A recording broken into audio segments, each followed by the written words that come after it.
As Jack alluded to, I love Sam Raimi, and I feel like I really benefited from the fact that within the last few months, I kind of, without meaning to rewatch all of Raimi's canon, I've rewatched most of it. I haven't rewatched A Simple Plan, but I watched like the 3 Spider-Man on online at one point, and then that was kind of I was looking for something to watch, and I ended up watching those like over the course of a couple of weeks.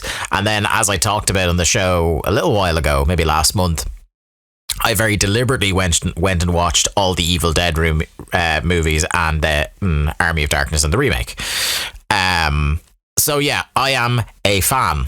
And I will say, the thing about the MCU, and something that a lot of us decry, is that even with the more creative filmmakers, I think the main exception is James Gunn, but like the rest of them very much are kept on a set of rails. There is a lot of stylistic convention to the way these movies are built. And in one respect, you kind of understand why that is from their point of view. But as a consumer of these films, it is sometimes disappointing that you get somebody on board that sounds like, okay, they could make a really exciting looking or feeling film, and then it ends up not. The one I think of that was really like kind of a filmmaker that was done dirty, apart from like the famous one, is always Edgar Wright, that left Ant-Man because he wasn't allowed to make an Edgar Wright movie.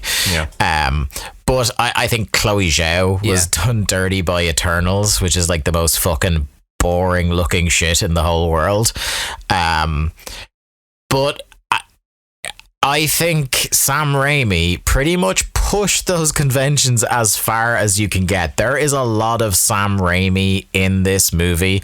I think even if you didn't know it was directed by him, you would have, if you've seen his movies before, you would figure it out fairly fucking quickly. Some of the shit I was really hoping made the jump from how he directed Spider-Man did come over to this, like some of his weird dissolves and his transitions between scenes, and some of the ways kind of different shots are superimposed on top of one another. There is I can't think of a better term for it. At one stage, there is definitely the Evil Dead camera creep happens. It is lots of twisty camera shots as well. Lots of twisty camera. Perspective changing, just bringing you and making you feel really disorientated at what you're looking at. Yeah, the camera doesn't move in the same way that any of these other MCU movies do. And I appreciate, again, any break from that. I feel like, because I know there was a tweet that went viral last week about the scene everyone's seen that's in all the trailers about him like kind of conjuring the buzzsaw to cut the bus in half, and people were saying, oh, Sam Raimi shot this and it just looks the fucking same. I think when people see the movie in full, they will be slightly surprised that how much of the creativity they didn't see in any of the preview footage, that they really kind of kept close to the chest. Why would you do that though? Unless it's spoiler specific? Why would you hide the fact that it looks good?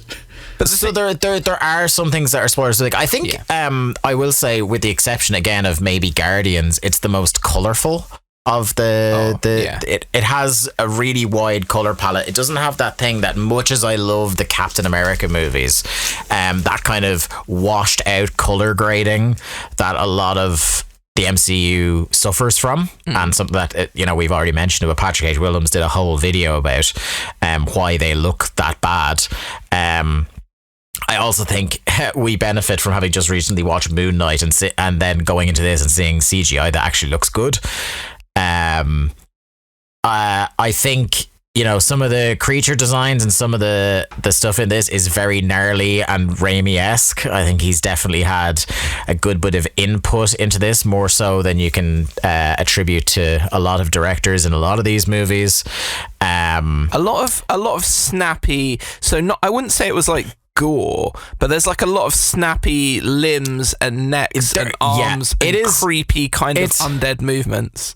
I don't want to set the bar too high by saying this, because it will sound like I'm saying this is like a gore fest or something like that, but it's definitely the most viscerally violent of the main MCU movies. Oh, for sure, yeah. In one scene that I won't ruin for anyone halfway through the movie, where you really forget you're watching an MCU movie. Yeah, and it's not like, it's not like a splatterfest like his old movies or anything like that. It's just you're surprised to see it in a Marvel movie, and similarly, it's probably the quote unquote scariest Marvel movie. There actually are some like a couple of jump scares in it, and a couple of moments that I'm like, if I was a small kid who was into this, I would find this like proper chilling stuff. Yeah. I would say so. I think that there's parallels of T2 in here as well at times, just with like specific scenes of like pursuit by unnamed bad people, that really kind of echoed the way that they had Robert Patrick in that movie. Just seemed like a looming threat or presence, which is a different type of it's not necessarily like straight out and out horror, but it is that sort of constant present threat. And I do think there are kids who would watch this who are sort of like 10, 11 who would be fucking freaked out by some of the stuff that's in here. I know, Garrett, you are a man who loves a film soundtrack. And I am pleased to assure you that I don't know if this, like how known this is to both you and Mark, but the score to this film is done by one Danny Elfman. And he goes ham. He goes fucking ham with this. Given how boring the music is in the vast majority of MCU films, unless they use like licensed soundtracks like Guardians, I'm excited to hear that. Yes.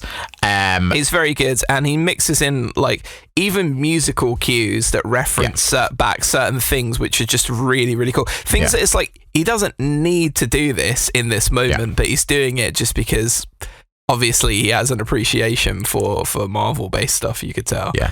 There is one particular sting in it that I inadvertently fist pumped so hard I nearly threw out my shoulder. But I'll say no more on that. I'm trying to think now, look, just based on the stuff we saw in the trailers, what else I can say. America Chavez is awesome. Well, I was going to say, the trailer, Dave, I don't know about you, but I think the first 20 minutes of the movie was like 90% of the trailer. Yeah. So you saw 90% of the trailer stuff in the first 20 minutes of the movie, and in my head I'm thinking, wow, there's a lot in the back half of this that they just have not revealed or showed in public. All that stuff with like the bus and the big creature and all that, that is like opening few scenes of the movie. I feel like there's been a few which is good. I feel like there's been a few of the MCU films lately that have been Spider-Man didn't really show anything that didn't happen in the first half hour in its trailers. And I like that.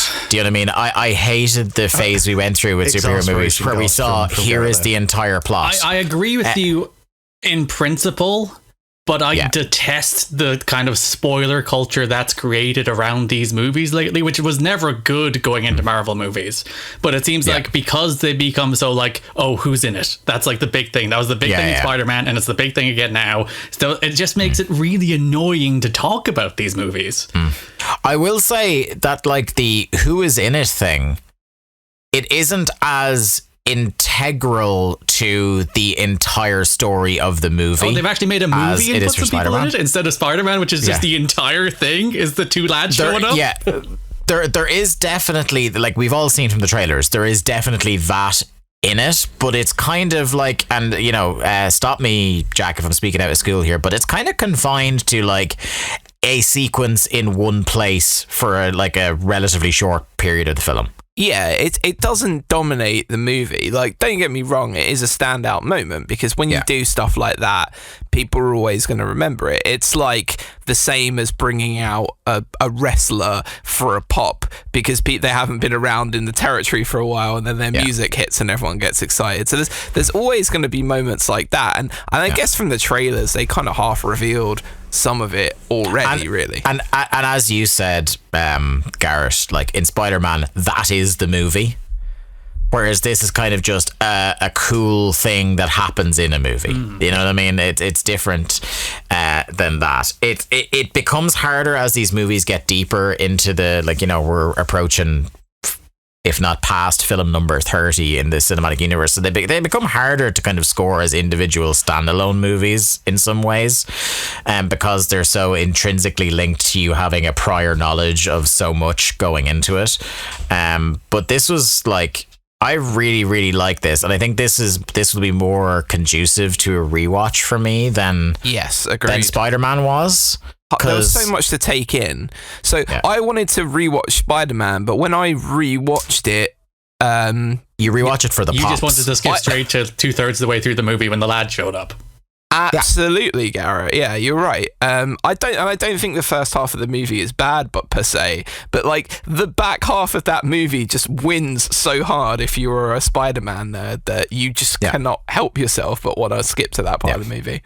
But America Chavez, as I said, is great. It's one of those, like, every so often there's a character that comes in that, like, if you read the comics, you're like, oh my god, I actually can't believe that we've gotten to the stage where we're doing something like that. You know, when like Iron Man started in 2008, you're like, oh, cinema audiences aren't going to go for a character, you know, the likes of an America Chavez, who's like this multiversal being, star portals and all this shit. It's like audiences are just going to fucking completely lose it with that. They're not going to have any of that. And just to see her in here, she's great. You know, a lot has been made about the kind of the LGBT representation of that character. You know, people have been talking on Twitter this week about, like, it's not as tokenistic as when they did that one scene in Endgame.